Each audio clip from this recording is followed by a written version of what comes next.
দূর থেকে দেখলে মনে হবে বিশাল বটগাছ, ডালপালা ছড়িয়ে গেছে অনেক দূর পর্যন্ত।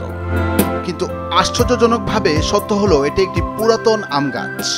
বলা হয়ে থাকে এটি ৩০০ বছরের পুরনো, কিন্তু পুরনো হলেও এখনো দিব্যি ফল দিয়ে যাচ্ছে।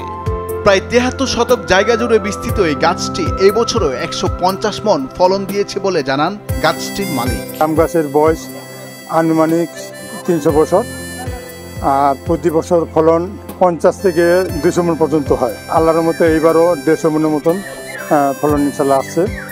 আপনাদের দোয়ায় যেন গাছটা সংক্ষিপ্ত থাকে। দৃষ্টিনন্দন এই গাছটির উচ্চতা প্রায় ৮০ থেকে ৯০ ফুট।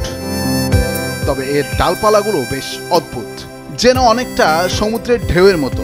কোনোটি উপরে উঠে গেছে, আবার কোনোটি নিচে নেমে মাটির সাথে মিশে গেছে। অনেকের মুখে এই আম গাছে অনেক প্রশংসা শুনেছি, যতটা শুনেছি তার থেকে অনেক সুন্দর এবং অনেক ভালো লাগলো।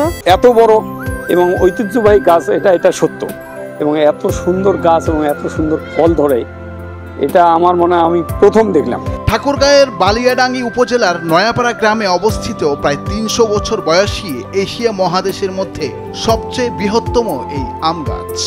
এরকম গাছ কখনো দেখিনি, একদম বট গাছের মতো, যে ডালপালাগুলো যে বিস্তৃতি, এরকম গাছ আসলেই এর আগে কখনো দেখা হয়নি। গাছটা দেখে অনেক ভালো লাগলো, এবং গাছটা যে এত সুন্দর এবং যে ডালপালায় যে বিস্তৃত হয়েছে দেখে আমি অনেক আনন্দিত। দেশের দূর দূরান্ত থেকে দর্শনার্থীরা ছুটে আসে সবচেয়ে বড় এই গাছটি এক পলক দেখতে।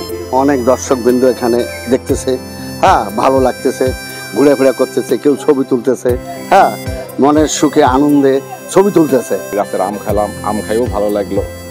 যাই হোক, পুরাতন গাছ, ঐতিহাসিক গাছ, সেই জন্যই আমরা আসছি। ৫০ টাকা হাফ কেজি কিনে খাইলাম আমরা, ভালোই লাগলো। গাছের আম খাওয়ার জন্য বা বাড়িতে বাসায় নিয়ে যাওয়ার জন্য আগ্রহ প্রকাশ করেন এবং নিয়ে যান। কালের বিবর্তনে ৩০০ বছরের ইতিহাস ঐতিহ্য নিয়ে ঠায় দাঁড়িয়ে আছে প্রাকৃতিক সৌন্দর্যে ভরপুর বৃহত্তম সূর্যপুরী জাতের এই আম গাছটি।